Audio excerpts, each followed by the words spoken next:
Hello and welcome to My Mom's Basement, presented by Barstool Sports. Another Penguin and Agatha all along recap edition of My Mom's Basement. We will be talking about The Penguin episode 5 today, as well as Agatha all along episode 6. Episode 7 is coming out tonight as we record this. It's not out quite yet, so it'll be last week's episode of Agatha I'm describing to Clem. But as a little tease, Clem, it was pretty good. I liked it. Wow. All right. All right. And if we're going to from pretty good to great, maybe we do an emergency Agatha describe-a-thon tomorrow, and we'll have to if they hit one out of the goddamn park or something like that. The describe-a-thon, that might have to happen one day. Even we'll do it for a different franchise or something, so we could really keep it going. But I mean, the Penguin, this should be no surprise to anyone listening at this point, was once again phenomenal. Like Agatha, I said it was actually good. The Penguin is expected to be good, great at this point. And episode 5, people said, how are they going to follow up that amazing origin story for Sofia Falcone? They followed it up with oh fuck moment after oh fuck moment after oh fuck moment. More great needle drops, more great performances. The show it's the best show on TV. We say it every week. It is the best show on TV. So, I mean, obviously the longtime listeners of the basement know this, and obviously the two idiot hosts here as well. We go through a lot of middling to good to bad shows and movies on here, but occasionally we get one that hits, especially a TV show. And when it hits, it's special because you kind of got in from the jump and you're like, oh man, it happened with Andor, right? We're like, oh, this is all right. Mhm. And then it grew. And by the end, we were obsessed. And I know myself, I live on the Reddit boards when, you're kind of just getting excited for a TV show. It happened like pre My Mom's Basement. Like True Detective is kind of the gold standard for that. Fargo, I can get into that mode on a good season, and this is just another one. And Bob, I have a take here. I wonder how many people agree with me. I think the last episode of The Penguin, which was called, what was the name of it? Do you remember? I don't have it. I'll pull it up as you. I believe that episode was better than the previous episode, which was like Cine or whatever, like the Cheers word. Santani. Yeah. Santani, yeah. I think I like This this one was episode called more. Homecoming. Homecoming, that's right. Yep. I liked Homecoming more than Santani. And I loved Santani, obviously. But this one, maybe because it's more diverse and you're hitting a bunch of different characters and there were a lot more oh fuck moments. There were plenty. And you dealt with Arkham and you built out that part of Gotham a little more. And then I'm just like, where are we going from here? I almost don't want to get too excited because I'm like, how many more, as our boss once said, guns left in the bullets or guns in the chamber in the bullets do they have? So I don't even say like cautiously optimistic. I'm just having so much fun. And at this point, I have to almost expect it to get better every week because the writing's great. And they're at the point where they can really start cashing their chips here because they've made us feel a certain way about characters. They set certain things in motion. And it's just, as a TV viewer, it's fucking awesome. And when I tweet something out and I'll be like, oh, I love the Penguin this week. Twitter is it's like the worst place in the world. But even going back to when it was actually fun, you get like oh, well, this is and that. No one nitpicks at all with the show. That's how you know it's fucking good.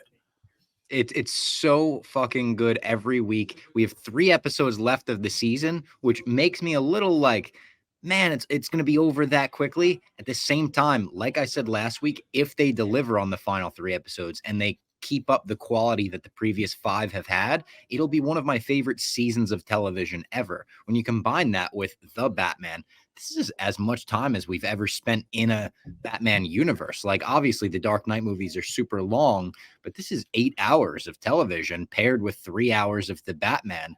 This is becoming a Gotham that is more fleshed out than we've ever had Gotham as well. The mob kind of war that's coming to a head, especially in this episode, the stakes are raised to a level where they've never been before. And the little things that they're setting up, the sewers, when they show you the tunnel system in this episode, the Gigante family, where it's like the Falcones are fucking dead, the Gigantes are here to stay. Gigante. That entire scene. Gigante, not Galante. Yeah, that is he a baseball player, Galante? I think Galante might have been an actual mobster. Was Carmine Galante was quote unquote the obscure gangster emerging from Yeah, that's a big time of the Bonanno, which was a big time. Gigante, yeah. Galante Which is is it's a great twist on the comics. In the comics, Sophia marries into that family. In the show, they do a subtle change of it's her mother's maiden name, and she's the matriarch of the family now. Fuck the Falcones. They set her up. She killed them all. And now she's taking the name back and she's making a new family. Like, that was badass. They continue to make her badass. They continue to make Oz ruthless. And they started to tease things too about his turn. Like, let's get right into the episode. Starts with him and Vic burning the plum car, in memoriam, plum car. People were saying, I don't think this is the car he was driving in the Batman. I think he totaled 2 cars within like a month. And that's another thing. I think this is in the same month as the Batman. This has to be the worst month of this guy's life. I know he's rising the ranks and he's going to get to that Kingpin level that he wants to be at, but Jesus Christ, no days off for the Penguin. Hey man, you want to become king of Gotham, you have to grind. Brick by brick, as the postman says, right? And he's fucking, and car by car, essentially. Can you imagine? And this is a little bit of an adult thing. I hand up. I'm being an old here. This guy's insurance premium's got to be through the roof. Gotta be.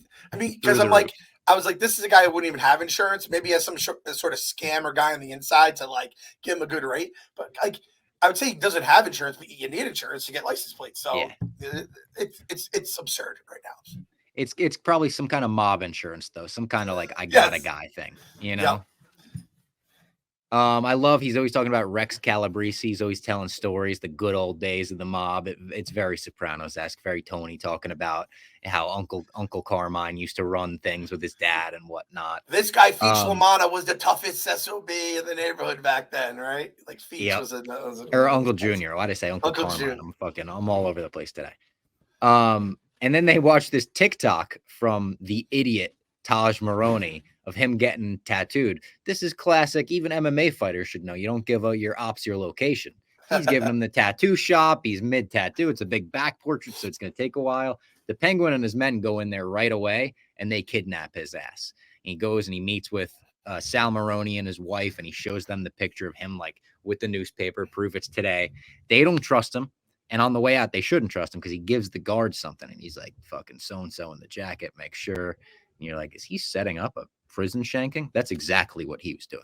Not a successful prison shanking because it's Gotham. The worst prison guards in the world. It's not even Arkham. It's Blackgate. But still, they're working with the same talent pool. The prison guards there are not good. I like also we had like the Penguin rallying his men and giving them the speech to try to gain their loyalty. And then later on, you get the same thing from Sophia's perspective, where it's like she used Johnny Vitti. She had him in the basement all chained up, pouring cold water on his ass. And then she used him to get all the family in one spot. She tells them, this is the only made man at the table. So make sure you show him respect. He's been with my family since the beginning. She announces she's changing the family name. And he starts to be like, whoa. I didn't know about this. Bop. We were waiting for the moment Johnny Vitti got his. And the moment was sweet as hell. When she just shoots him in the face, lets him pool blood on the table, and then dumps the money on it, making it blood money, has him grabbing it like vultures on a dead body. That was scene of the episode for me, maybe, in an episode where we got a crazy scene from Oz, like just a second later. But it was so badass. We could probably do a top 5 scenes from this episode. Maybe we'll rank them at the end, because I think my favorite, like when I saw the tattoo scene with the gun, when the guy has his headphones on and everyone's getting, and he has no clue, and then he gets kind of splattered with some blood. He's like, what? And how it sets up with TikTok, which I always appreciate when, even though it's like they were very, heavy-handed with like, he's looking at TikTok. This is the real world, people. Like nudging you. But I appreciate that shit, and you kind of ground these shows or these, movies, whatever it may be. I love that kind of shit. And the tattoo gun scene, that's when I was like, and this was pretty, I was earlier in the episode. I was like, oh, we have ourselves a fucking winner of a show here. Whoever's in charge of this show is good at what they fucking do. And then, like you said, the whole back and forth with, should you trust Oz? We know not to trust Oz. And then when he's saying, hey, he gives him the money. Now, I didn't know this. So the Blackgate guards are essentially the stormtroopers of prison guards in Gotham. Is that always a thing? I mean, it's more the Arkham guards are because it's like every time Batman throws Yeah, someone in true. Arkham, they escape. But I mean, this guy was a schmuck. We watched he went into Maroni's cell. He tried to stab him. And 2 seconds later, Maroni's calling Oz on the phone. He's like, hey, you fucking idiot. You sent someone in to kill me? Didn't work. Like, well, also, Maroni's a huge guy. Clancy Brown is gigantic. Like, maybe send in 2 guards to get him down. Is Clancy Brown a big dude? Like, Oh, yeah. I think he's real tall. let's see. Clancy Brown height. I can't wait to see this. 6'3". That's a dude. That is a big dude. That people also search for Tim Robbins, 6'5", who I believe we had to look up his height in a previous episode because I was like, I think he's really tall. Bill Fagerbach. I don't know who that is. Do you know who that is? Sounds like a fake name. He voices Patrick Starr, 6'6". Oh, okay. I understand why people would look both of them up because it's Star and Krabs. Yeah. That makes sense. And then, Clancy Brown is, again, he's next to Andy, who's 6'5". So that whole Shawshank scene makes a lot of sense now. But yeah, the whole, like, I didn't know that's where we stood. And then when you said with Sofia, the scene when we said Vidi was going to get a memorable death, I thought it'd be like torture, kind of the way he was like, I guess she was just looking for his organs to shut down from like hypothermia or whatever it was, which was fucking gnarly. She had him chained to a pole or something. It was kind of like Walt, right? With with the plate, except it was around the he had a neck. Thing on his mouth. And it was, Did you notice how they hid the indentations on his mouth too, to be like, oh, that's been there for a while? I appreciated that little. And it was with obviously her family where they're all buried. It's fucking gnarly. And when she killed him, and like you said, the vultures, and they're picking at the money, and you have these hungry mobsters at the bottom level, the entry level mobsters, essentially the soldiers, and they're just looking to make a name, make some money. And the fact they were just picking that money off, literal blood money, just covered in blood, it was more gruesome than it, but it was the same vibes. Oh my God, my voice is still gone. The same vibes as in Dark Knight when he breaks the pool cue and it's like, we're having tryouts and these guys have to go kill each other. I had the same kind of vibes. I like these dudes will do anything to, make some money and move up in the rankings. So I'm like, we finally, Gotham is getting proper villains in it with this series. And she's showing off a lot of scars that you didn't see previously on her shoulder, on her neck. We don't know the full story there. I would assume it's a lot of Arkham fights, and I would assume she did a lot of killing in Arkham. That's just the vibe I get. A lot of maybe shankings like we saw almost happen to Clancy Brown or whatnot. There was just something about it that made me think, oh, there's more to that. We might find out, we might not. Yeah, it's actually, I think it's Andy Dufresne is like, I had to go to prison to learn how to become a criminal. Like she was, I feel like if Carmine had her take over the family, she would have been obviously a mob boss and done some fucked up shit. But I think this made her a lot more ruthless and probably like took the like clean edge off of her and kind of made her a little dirty off the jump. And now she's like sick and twisted. And it's almost like crazy in a sense. And it's all because of him in a sick roundabout way. So I love it. I was wondering, like, wait, we had the good dress. Like I didn't notice any of this stuff on her there, but she always is wearing some sort of. And now we're seeing the real Sofia again. Episode 1, she had the stuff around her neck. I'm like, I feel like there's some hangman kind of stuff under that stuff. And now she's just. It's almost like we're seeing her for who she really is now, right? Yeah. And I even liked the scene where the cop comes in, Chief McKenzie, I think it is, who was in the Batman movie, actually, with the mustache. He's just such a shithead cop. And he comes in to investigate the deaths and kind of lets her know, not kind of, he lets her know, you're basically a suspect. Isn't it a little fishy that all of the Falcones died and you were in the greenhouse fine? And she pushes back in a strong way. She's like pushing back in a don't fuck with me way. Like, you think that you're going to intimidate me? No. I'm going to intimidate you. She feels like from this scene and the next that we talked about, the vulture scene, she feels like that Batman level threat. If we don't get a scene where she meets Batman and she gets to act alongside Pattinson and especially Selena Kyle in the Batman 2, I think we're being cheated of that. Big time. I fucking love the squeaky voice cop. I don't know what it is. I just loved his like absurdly squeaky voice. And you're just like, he's such a prick, but it's like He's also probably corrupt. His people are probably corrupt. But I like cops that give it back to the villains. And it's like, I Mhm. hope you guys all fucking murder each other. And then I don't have to fill out all the paperwork and you idiots have to fill it out once. Then you're dead and I can just wipe you off the map and there's less bad people. Yeah, there has to be people like that in real life too, right? Like badass Oh, cops definitely. who just like give it right back to him. So, and the fact that he sounds like I do now, he just sounds like that in He every does. episode. I am like, this is my guy. I fucking love, what's his name? Chief Mackenzie. And he's in the movie you said. I have to go He back is, and yeah. okay, I'll have to check that out. I think I'll probably watch it again. I just rewatched it after episode 1. I'll probably go rewatch it after the finale and be like, all right, now this is where we stand if I add in all this stuff. And I'll probably a lot more stuff will make a little more sense after seeing that. So I had it in the notes. It's like love squeaky voice cop. It felt real. It made him feel like Yeah. more real that he had like that very unique voice and like demeanor about. He definitely says demeanor a lot. Yeah. And he was the second squeaky voice cop in the movie because the commissioner who gets killed in the beginning, he waddles in and he's like, Happy Halloween. He's got a squeaky voice too. So Gotham's just full of the squeaky voice cops at this point. Eve, who is the lady of the night that Oz is very close with, she's terrified that she's in trouble, rightfully so. Oz is using her as an alibi left to right. He's using her house to hold fucking meetings and shit. He kind of snaps back at her and he has that wild look in his eyes as he's looking at the table. It's that Tony Soprano look where you're like, oh, this guy's going to snap. He's going to snap soon, I think. And he might snap on Eve, the woman that he claims to care about more than anything and anything but his mother.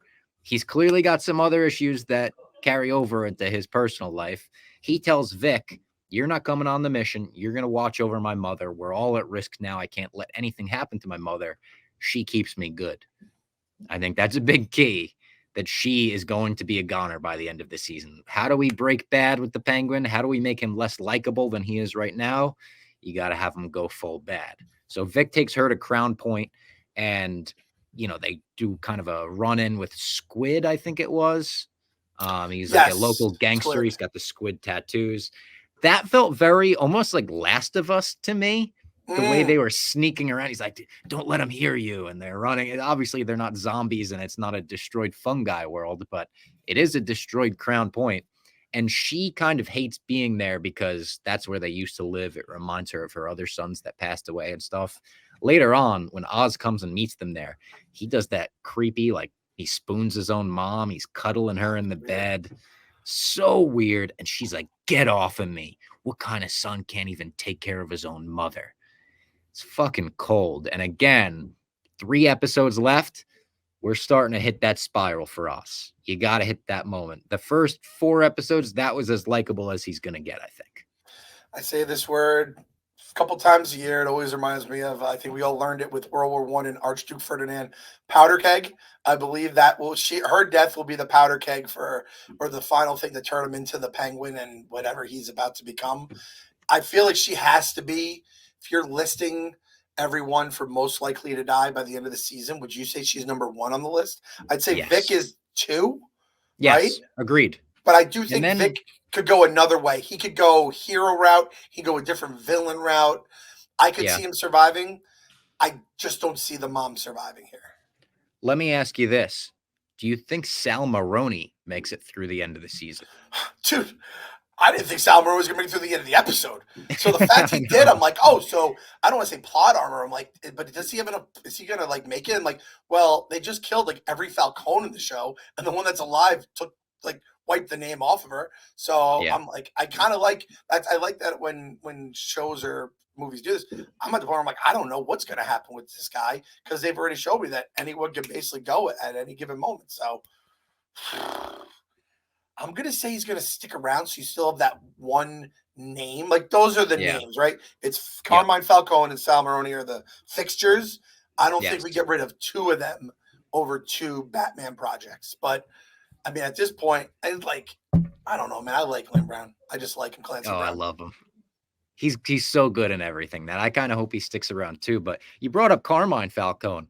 It's worth mentioning that there was a news story that came out today where John Turturro kind of implies maybe it wasn't scheduling conflicts, that caused him to not be in the Penguin where he was in the Batman. He said there was a lot of violence towards women in the show, and that kind of makes him uncomfortable, which I thought was a bit of a strange quote because at the end of the day, I mean, it's acting. You're playing the bad guy. You're playing a Batman villain. And in the Batman, the movie, he tries to strangle the life out of his own daughter. And at least from what we've seen so far, it doesn't get that bad, at least for his character in this show. It just sort of gets talked about in that backstory that he did that to other women.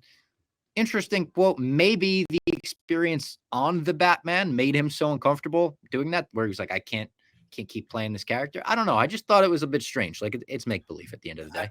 He's like, listen, I'm already the Jesus who's with like fucking 12-year-old dude, you know, like he doesn't want to have to then get like woman choker on his fucking fake resume as well. Yeah. I can understand that. I have two potential thoughts on this. Either A, he's like, I didn't think it was going to be this good of a fucking show. So I said scheduling, and now I need to come up with another excuse so I don't look like the idiot that passed on the Penguin. Or B, and again, it would have just been flashbacks, right? Like he's dead. So it's not a huge deal. Yeah. Or B, the fact that like he's kind of telling us without telling us, Penguin's mom is about to die a very brutal death. Sofia's about to die a very brutal death, and we're about to get into another brutal death suffered by a pretty big female character. So those three things, like, there's a chance we haven't seen the worst of the female deaths. And yeah, by the way, like we saw a little girl watching her mom hang from the fucking beams. We watched another mom get gassed as her daughter gets sent into and granted, those aren't like choking out your daughter level of bad. But I'm just thinking maybe Johnny's telling us, it gets really dark, which fuck, dude, at this rate, I don't even know, like, anything's on the table with this fucking show. Yeah, it really is. And I still love John Turturro. I'm still looking forward to Severance season 2, which I think he was still filming at the same time. Because there was a quote in that article that didn't go in all the headlines that was kind of like, still, when a lot of opportunities come up, you can't take all of them. So it was like, he still kind of left the door open for maybe it was a bit of scheduling conflicts. And he also felt a certain way about violence towards women and depicted in shows and stuff. But yeah, it's a bit of a shame. Not too much of a shame because Mark Strong did such a good job in the last episode. I honestly prefer having a different guy come in because it was so like they'd have to essentially DH him, right? Like a little bit, yeah. You have to do the makeup and hair and stuff like that. Yeah, I love Turturro. I'm happy they changed it. I'm happy we went another route, give that guy some work, and I think. And I said to you on the text message, I said he's probably like, fuck HBO. They made my fucking itchy feet an entire character and kind of ruined the show, which I'd forgotten all about until you brought up a couple weeks ago. Yeah, maybe he got halfway through the first script and saw the scene where it's like Penguin takes his shoes off. His feet are disgusting. And he was like, God damn, I'm not doing this again. I'm not doing it again, HBO. HBO are obsessed with Tootsies. So what you were just talking about, the brutal death of a female character, we get the exchange of Taj Maroney, where it's like, all right, I'm going to bring Taj Maroney here. The Maronis don't trust Penguin. They think he's going to double cross. So they try to get the jump on the double cross. And there's a shootout in the warehouse. He has Taj Maroney get out of the car and he's soaking wet. And my dumbass is like, oh, they must have been torturing him just like they were torturing Johnny Vitti, cold water, whatever. Immediately, my fiance turns to me and is like, oh, he's got to be covered in gasoline, right? And I was like, oh my God, he's definitely covered in gasoline. And you get that he's got the tape over his mouth. He goes and hugs his mom and he's kind of trying to, and you're like, oh, fuck, it's going to happen. Penguin with the fucking lighter flick, the throw, and he lights them up, kills all the Maronis. They're the stormtroopers of Gotham and that they couldn't hit a shot. And then he kills all of the Maronis and kills the actual family in mother and son there. Smiles as they're burning. And that shot that they used in some of the trailers, you couldn't tell what he was looking at burning. What a shot that will be, burned into my memory, pun intended, of that smile and kind of just, again, the Breaking Bad, like to break bad like that and to smile as you're watching this woman burn with her son. Oz is fucked up. Hit it, Bob. What was that? What was that scene? It's pretty metal. That It was pretty fucking metal. I can't condone it, but it was pretty metal. I mean, they showed us the bodies writhing in fucking anguish as they burned Screaming, alive. yes. I was like, wow. I think I like looked away. I was like, I didn't know how much they were going to show of it. And when they do the smile, I'm like, keep this in mind, Clem. This guy is very bad because he's enjoying this. And hey, listen, if I was in a mob war and these people are trying to kill me and steal from me, maybe I'd be like sick and twisted like that. Like, let's just remember, this is not a good guy. It took Heisenberg a little while till he was like comfortable in watching people like what's the word I'm looking for? Squirm in agony, Ratham. Now, Ratham's not a word. Anyway, squirm in agony, burning alive, and he's just smiling. He's smiling. He's smiling. It's like freaking thing. But that was so fucking gruesome. And I guess I'll give Mrs. Maroney. I guess I don't remember her name. I'll give her a pass. I feel like Sal hires like either really good gun guys or like 10x the amount of gun guys. She had like 3. Yeah. They closed the garage. They did not bring enough people at all for something that they were like, we think we're going to get double crossed here. So let's get the jump on them. Like you said, 3 people maybe who couldn't shoot. None of them could shoot. None of them could shoot. He's a sitting penguin out there, right? No, not so fast, my friend.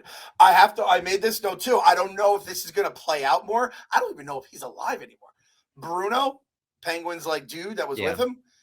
He's my guy. He fucking stood in there. Like, it's like when watching the playoffs, like, stand in and take the hit by pitch. Bruno took the hit by pitch and was like, he didn't fucking leave. He got the shit out. He fucking is getting barked at by Penguin the whole time.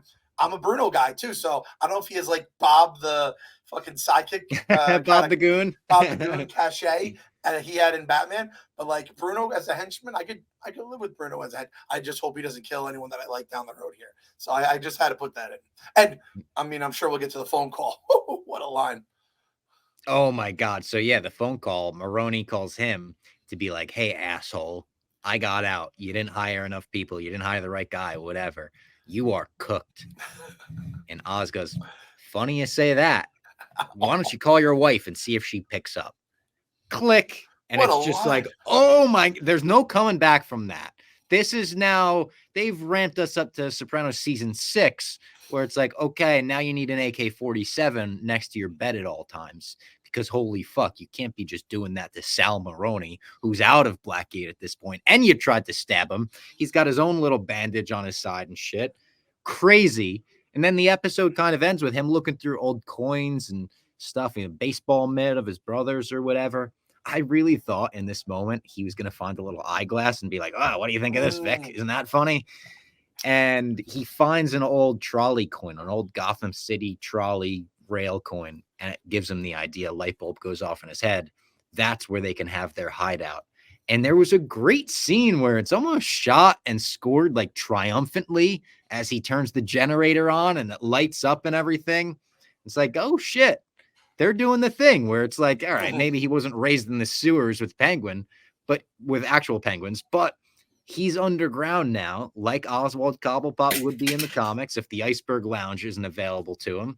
Vic is there with him. They're going to build out this space and make a penguin hideout. It's also like the Batcave is somewhere in these tunnels. I mean, that was the old Gotham City train station that he put that in. So you're putting them a little bit closer to Batman. They don't know each other there. I'm still waiting for Batman to get a mention. How is he not telling Vic, like, hey, a couple of weeks ago, I had to deal with this fucking lunatic in a bat mask? I've seen a lot of memes like, war exploding and then Batman, and it's just Batman sleeping or something. But at the same point, like, it hasn't been that crazy, I feel, in terms of the violence. No. And like half of Gotham's underwater right now. The shit that must be going on, just like weird power struggles, weird just crime taking place. Batman is busy. He can't be worried about like a couple of triads got killed or there was a shootout. Like our boy, preach, and he got his ass kicked. They gave us like a 35-minute fucking scene. They kept showing, I mean, all that shit where he's getting he took a shotgun point blank. Yeah. So I like that because that felt Batman-y to me. That felt Batman-y when they're down there. They did a long pause looking at the water supply being there too. And I feel like that's going to be a part. It's just Gotham Water Company. I'm like, yeah, is he going to figure out a way to like, I don't know about poison the water or, put stuff in the water to fuck with the residents. So I feel like there was kind of a pregnant pause, I believe is what they say. So that was That was a fucking hell of a scene. I have a couple of takes here that I have. Is there anything else from the episode? No, pretty much nothing on my notes Okay. that forgot. First take here. And I don't know. I don't think I'm going to be by myself. I might be in the minority. I might be in the majority. I'm sorry. Might be 50-50. I think. And I know this is a losing fucking side. I think I'm a Sofia guy over Oz. I like Sofia. I think I am too. She plays the long game. Her stuff is much more like drawn out, thought out. Oz flies by the seat of his pants. He kind of relies on other people, or he's great in a pinch.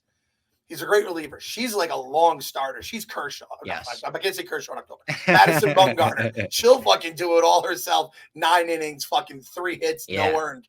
His guy is Mo. Or Edwin Diaz. He gets out of the jams he created himself. But I think personally, when like it's like killing your enemies, I'm more a Sofia guy than Oz. And I don't think I'm by myself. And I don't dislike Oz. I imagine you're like me. I also think I'm also setting myself up for the future. I'm going to hate Oz when he does something really fucked up down the road. I already know this. Sofia might do it. I don't know if there's anyone she's hunting that I like, though, where I think Oz is hunting Sofia. I think Vic's in the crosshairs. She could actually get Vic, too, I guess. But I think if she killed Vic, it's part of business. If Oz killed Vic, it's because he's just like, he basically using his body to like crawl to the top and using it as another rung on his ladder. You know what I mean? He forgives him at the beginning of the episode, but you can't tell how real that, is. It's a forgive, not a forget, right? Yeah. And then my other take, is there a chance that Penguin killed his brothers? Oh. Because when he's like, what happened to them? And he's like, the city got them or whatever. Yeah. He didn't like got to him. A couple of crooked cops took him down or this or that. And it's like, what if they were all on a mission together or something and he ran and they stayed, something like that? Yeah. Yeah. And it's not like Tony Blundetto where he had a panic attack, fell out, and the other guy took the rap. Like, I feel like he was so innocuous with the response there. And they mean so much to him and his mom and this and that. But it just feels like there's more to that story we're going to find out. And it's probably going to be as he's doing fucked up shit to like Vic or someone like that. So that was like, I'm going to flag that. I don't know if I could just be dead wrong. It might not even be like, could just be a red herring or just something I came up with my dumb idiot brain. But I do feel like he's like, I don't trust a fucking word this guy says anymore. You know, I feel like they're trying to do this. They're luring us in to then fucking shank us. I'm not letting you shank me like that. Ken Jack brought up a theory with me this morning that I found interesting. I don't know if I'm fully bought into the theory, but it's an interesting thought. Basically, what if Sofia was an unreliable narrator in the last episode and that maybe her family did set her up, but what if she actually was a serial killer? Maybe she wasn't the hangman. But what if she wasn't goody two shoes until she was set up?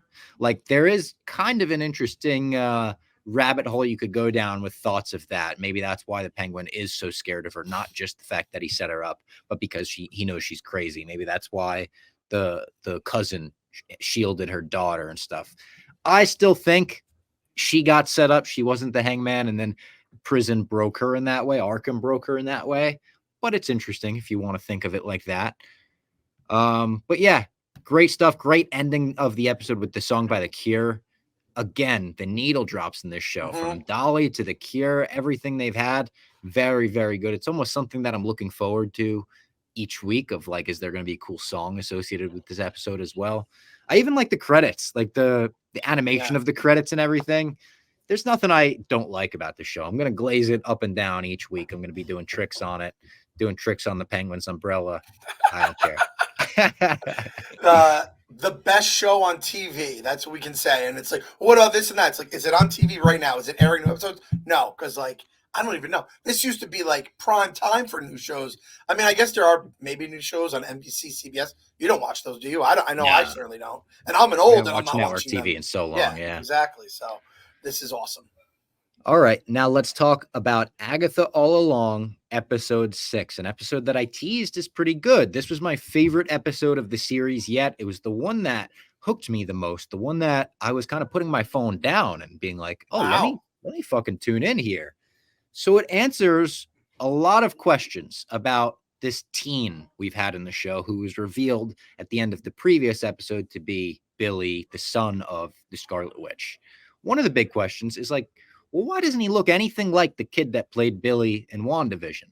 And this episode answers that. So we start with the teen's bar mitzvah, and they don't really tell you when it's happening. He has a whole mom and dad, a family. You see the family dynamic, and you're like, all right, what the fuck is this? Is this after? Is this before? We're just seeing this kid's life. He has his bar mitzvah. The Westview anomaly then goes down, and he lives in the area of Westview, and they show us him, his mom, and his dad in the car driving into Eastview, and like I guess a truck is driving into their lane, probably seeing the anomaly happening. It's like the big red dome over the town. They crash, horrible crash. They show it hitting a fucking tree hard, and the kid is about to die in the back seat. Like the parents are panicking and crying. He's got blood dripping down his face, and in that moment, you hear like Billy's voice kind of come in and out. The Westview anomaly like explodes, and it's implied here that the kid died in the back seat, and Billy's soul went into his body. It needed a vessel to go into, and it overtook this kid's body. So he goes to the hospital, comes back home, and he could hear everyone's thoughts. He's a telepath. He could hear everything, and it's almost freaking him out. Like it's giving him a panic attack because he could hear his parents going, when is he going to remember? Is he going to be like this forever? He has no memories of his prior life. He only has memories of Billy's life. So that was like interesting to see the Westview anomaly, as they're calling it, from the outside, and to see, okay, this is exactly how it happened. Because Billy and Tommy, we were shown at the end of WandaVision, were not real. They were never real like bodies. That was just Wanda conjured them up. It was cool to see from a different perspective for sure.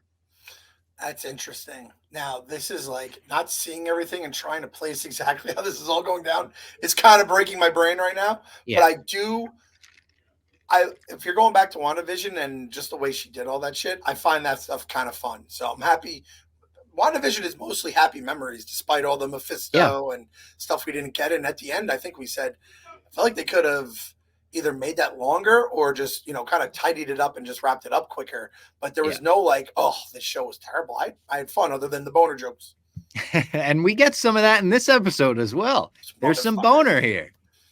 We also get like the other witches that are on the road with him appear in this episode. They were in his life previously. So like the cop that finds him is Alice, the Hot Topic witch who died last week.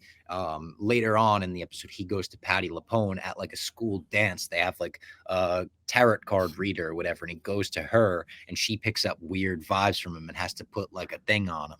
It's very cool in that it shows you this is all connected. There were connections long before they went on down the witch's road together. There's lots of Houdini stuff in his room that he goes back to. So you could tell even before he turned into the Wiccan, he was interested in magic and spells and stuff like that. They call him the Wiccan? The Wiccan is his name? I think it's just Wiccan. It's Wiccan. Okay. I didn't know if we were going to. I feel like he's just Wiccan. I wasn't ready to be saying the a lot. I know he's going to probably stick around. Yeah. That makes me happy. So it skips forward to him telling his boyfriend suspicions about his death and what his theory is, the Westview anomaly, stuff like that, because he could hear his boyfriend's thoughts. His boyfriend's about to say I love you, so he like beats him to the punch and stuff. It's like this is a gay show. They're not hiding it. They're like, we're doing a show for the gays here. Very gay scene, not bad. It was totally fine. It was like a normal couple relationship scene. I don't think so. I don't think there was smooching. Let's get some tongue, Disney. If we're gonna go gay, let's go full gay next time. Respectfully. Go full gay. They researched the Westview anomaly together, and they find out there was one person that got away. And they schedule a meeting with this person in a shady parking lot. It's like All the President's Men when they meet Deep Throat, and he's wearing the trench coat and the hat and all that. And it is Ralph Boner. He turns around. And they got Evan Peters in the episode. So that was a cool, like, oh, all right, you're bringing him back. And he's scarred from the whole thing. He's like, he brings up Sparky. He's like, Agatha called me her husband, but really I was her prisoner. She made me kill a dog. She made me poison an innocent dog. She made me do this. She made me kill these people. She made me kidnap whatever. He's totally freaked out by the whole thing, but explains everything. He explains that it was a sitcom, that it was a weird, sad thing that Wanda put everyone into. And he talks about Billy and Tommy, Wanda's kids, and it finally clicks for the teen. He understands it. Tells her all about Agatha. They go research Agatha, and they do one of my favorite things. They show like old pictures that Agatha was in the background of from history. Yeah. Oh, I So love those. she was on the Titanic. She was at the when the Zeppelin went down, the Hindenburg, whatever. She was the Jolene that Dolly Parton wrote about. She's Jolene? She's Jolene. So this is all cool shit. Like the entire sequence was really cool. And then it kind of ends with the events of episode 1 through Billy's perspective. So when Agatha thinks she's mayor of Easttown and she's, the best detective in the world, it shows he's sitting in her living room like, oh, detective, huh? That's what you are now? That's what you think you are? Like she is like a fake gun on her waist and stuff. Like it's funny to flip the dynamic in the way that they did, show it from his perspective, and then they end the episode with like the modern Witch's Road time, her crawling out of the mud, realizing he's just there to find his brother on the Witch's Road. He thinks that will be what you get at the end. And Billy tells Agatha, I don't trust you at all. But that was the episode. It wasn't very long. That was the only issue. Again, is they're shorter episodes, but it was pretty fucking good. It gave me a lot of shades of like WandaVision and getting to see the episode of WandaVision where you got to see her go to S.H.I.E.L.D. or S.W.O.R.D. or whatever and see Vision's body and shit. That's sort of what it gave me vibes of in a really good way. Oh, that's good. Sometimes the episode length is not a bad thing, when it's not a show. I guess when you said pretty good, so that's better than obviously the past, but I know there's some where we're just tapping out by then being like, thank God this was only 23 minutes or something. Like you said, the little things like the seeing her in the background of past events, real life events, and then even the different perspectives. I always love episodes where you go back to events and you see it from someone else's. That was kind of one of our biggest nitpicks with the Acolyte. It's like, oh, we're going to see it from another angle. And it was the same thing we already knew from just literally a different camera point of view. And you're like, what the fuck? So, okay, I can get that ball scale. What would we give this episode? This episode, honestly, like 3.75 to 4. Not bad. Now, this is on the Agatha scale. It's on the Agatha scale. It is. Penguin 4 is not equal to an Agatha 4. Yeah, like I might give this week's episode of The Penguin a 4.5, but like if I were to put this week's Agatha on that same scale, it might be a 2. Yeah. It's very respectfully. And it's crazy too how like that's how we used to do with like Marvel and DC in the other way. Where it's like, it's like, well, this is a DC thing. So, I mean, at least they're trying. We were talking up the Flash. We're like, hey, man, like that Superman scene was really weird, but like at least they just like tried, And now it's like they've done that in Marvel. We've been like, just puking everywhere. It's funny. This is kind of unrelated, but you just reminded me of it with the DC comment. We were watching, it was during one of the streams last night, and I think it was on TBS, which is owned by the same company as TNT. So there was a TNT commercial on TV. And it was like, come to TNT where movies are magic or some bullshit like that. And they were advertising The Rise of Skywalker, Batman v Superman, and Justice League. Not even the Zack Snyder one, the Josh Whedon one. So it was just like, I'm not sure those are the 3. Like, even the fan bases of those movies, the people you would want to go at, they weren't the most well-received movies. Even movies I've defended, Rise of Skywalker, I'll defend you or whatever. I won't defend the Raylo kiss, but it was just a commercial that kind of hit me, and I was just like, who's watching TNT because of that commercial? It's like those movies did cost money to make. I will give you that. They did. They certainly did. Yeah. That's it on Agatha and the Penguin. I mentioned to you before we went live, I watched Alien Romulus this week, a movie I was so looking forward to because as I talked about previously this summer on the basement, I kind of got into the Alien franchise this year, sort of really dove deep into it, became an alien head, a xenomorph head. I don't know.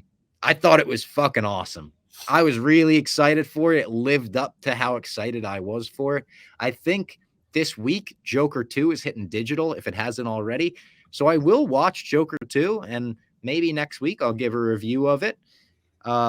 And Venom 3 is out this week, which I didn't realize till like 2 days ago. It's crazy that Tom Hardy's in this franchise, and I just can't muster up any excitement, any energy for it, especially after Venom 2. Venom 1's okay. It's a watchable movie. It's not amazing. Venom 2 is as bad as it gets for comic book movies, I think. Well, I sent you the tweet where I was like, I said, and the review was, let me see if I can pull it up here. Keep going. Actually, I don't know if we do have a lot of back and forth here. The Basement Boys are in constant discussions with each other. But the review that I got for it was tremendous. So I was like, oh shit. Like I said, I'm going to need to see 5 more reviews like this before I believe it's actually good. And then like probably another 10 before I actually see it. But it's like the fact it wasn't like hot garbage, fuck this, fuck Sonyverse, yada, yada. I feel like there is something we're working with there. So I'm happy about that. And also, as I was going through our list, we could touch on it real quick. I don't know if it's a surprise. Blade just getting fucking canceled essentially, or just put on the shelf indefinitely. Like I'm surprised and then not surprised at the same time. Does that make sense? Yeah, agree. I mean, it's been years of like delay, director fired, writer fired. They're looking for someone new. Mahershala can't get a good script. It's nothing that people haven't said already, but how can you not make a movie this simple work? Blade looks cool and he kills vampires. That's like all you need to include in a script. And you have Mahershala Ali playing him, one of the coolest motherfuckers in Hollywood, one of the best actors in Hollywood. Like, I mean, you even got Wesley Snipes back in the fold. If you wanted to do a movie with both of them, the public would welcome that with open arms. How can you not make that script work? Do you think Feige is like, listen, and he had a meeting with like either his people, some Blade people, and I can't say the actor's name. Say it again. Mahershala Ali. Mahershala Ali. I don't want to miss his name. Mahershala. And they're like, listen, I need everyone, like, maybe injected everyone with true serum. And is like, as of right now, is there a path where this movie can be good? I'm not looking for all right. I'm looking for good to great.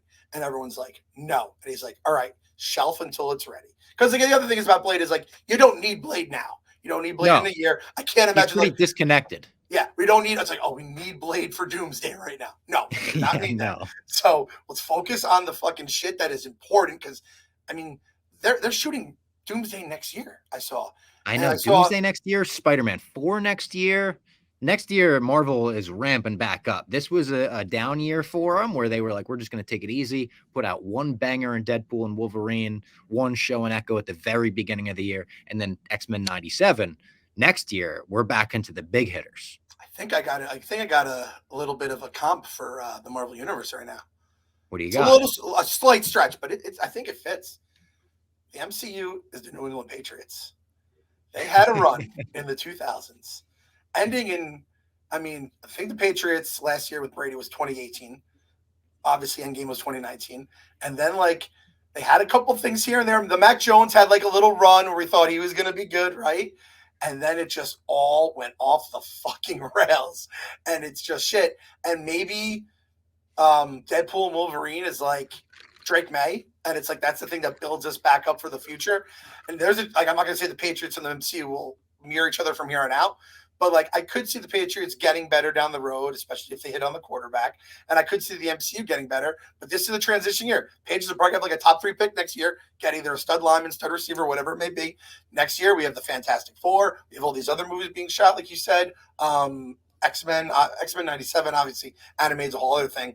And then down the road, it's like, that's when we got to hit X-Men. We got to hit the Fantastic Four, both Avengers. When I saw that they were doing Avengers, I was like, I feel like we need like 20 more characters still for this to be good, right? Yeah.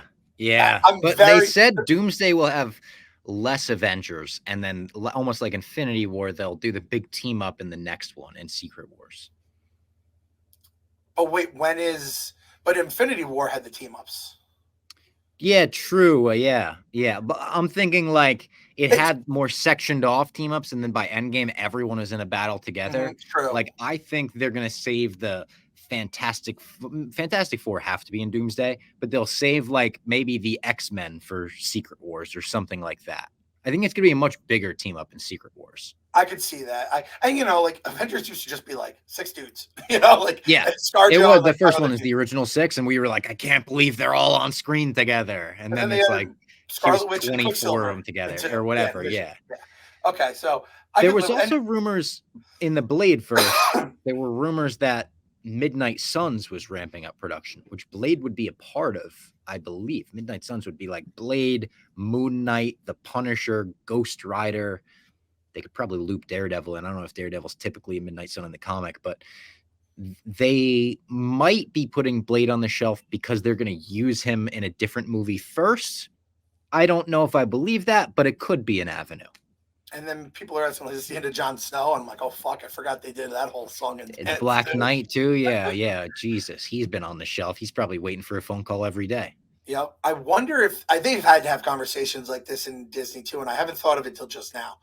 But do you think they're like, when we say Avengers Doomsday, everyone's like, all right, this is their big ensemble, like, lamppost checkpoint movie, right? Do you think they're like, can we drop Avengers at some point? Because it's not like Avengers Secret Wars. It's Secret Wars. And well, it is Avengers Secret Wars, I think. Is it Avengers Secret Wars? Yeah. In the comic books? Oh, no, not in the comic. That's what I'm saying. In the movie, yeah. Yeah. In the movies, it's Avengers Secret Wars event. But at some point, it's like the Avengers are going to be like the 3rd to 4th best team. And as of right now, like, who do you like in the Avengers right now? Who's in the Avengers right now? Doctor Strange. I really like him. I'd say tier 2. Thor's still an Avenger. Tier 1. You would say, right? Tier 1 to 1.5. Thor, look, we love Thor. I like Shang-Chi, but he's not a tier 1 at all. Yeah. There's not a lot of tier 1s out there. Falcon America. I'm calling him Falcon America from now on, too. He's not my cap yet. Don't take that the wrong way. I don't get aggregated the wrong way. Yeah, he doesn't mean it like the people from the show. Yeah. Yes. So there's just like the Hulk's son. Even the Hulk is like, when he's fucking the Hulk, he's bad motherfucker Hulk. He's tier 1, but like we don't have Cap, we don't have Iron Man, we don't have the dudes that really put them on their back too. And then even the supporting guys, we had so much Hawkeye and Black Widow that by the end they were just part of the team, and with everyone else, everyone fit into place. Again, I think losing Black Panther because of Chadwick Boseman's death, that hurts them. Even though I think he would have at least been a tier 1 hero and a fucking super actor.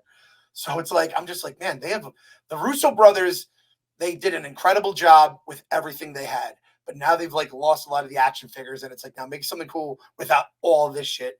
And we're going to give you some Fantastic Four, but it doesn't mean the same if you haven't had the years and years and years of those guys. And I guess they are good enough where after one movie, we might have enough of attraction and then be like, we love these fucking dudes, but it's going to be tough with Doomsday. It really set in my head, like, holy shit, this timeline is coming soon, man. And we're taking the hero of the story and we're putting him in green and making him the new bad guy. So if we go to your Jets analogy, could this be Bill Belichick coaching the Jets and firing up the Patriots enough where they come back to beat him? I like that, Bob. Good work. Look at that. Sports analogy by both of us in the basement. Little tag team action there. All right. That was My Mom's Basement for October 23rd, maybe the 24th when you're listening to this, because it's October 23rd evening as we record it. But we will be back next week. Same bat time, same bat place for your Penguin recap. And I will be describing Agatha All Along episode 7, depending on we record it, maybe 7 and 8. I don't know if we'll, be before the episode or after the episode next week. But I hope you come back. Hope you like the stream or video, wherever you're watching it. Leave a comment, subscribe to the channel, and we will see you next week. And speaking of next week, next Friday, confirmed, Pup Punk show at Toad's Place. Toad's Place in New Haven. The Clems will be there. Obviously, Bob Fox and the whole Pup Punk will have some Barstool people there. So check it out. Get your tickets now. Toad's Place, New Haven, November 1st. Absolutely. Costume contest, cash prize. You're not going to want to miss it. We already got our costume planned out. It's an old one that no one's ever seen before, but wifey got a babysitter. She has the costumes. She is just ready for a night out with her hubby here. So we're going to have ourselves a night, Bob. Hell yeah.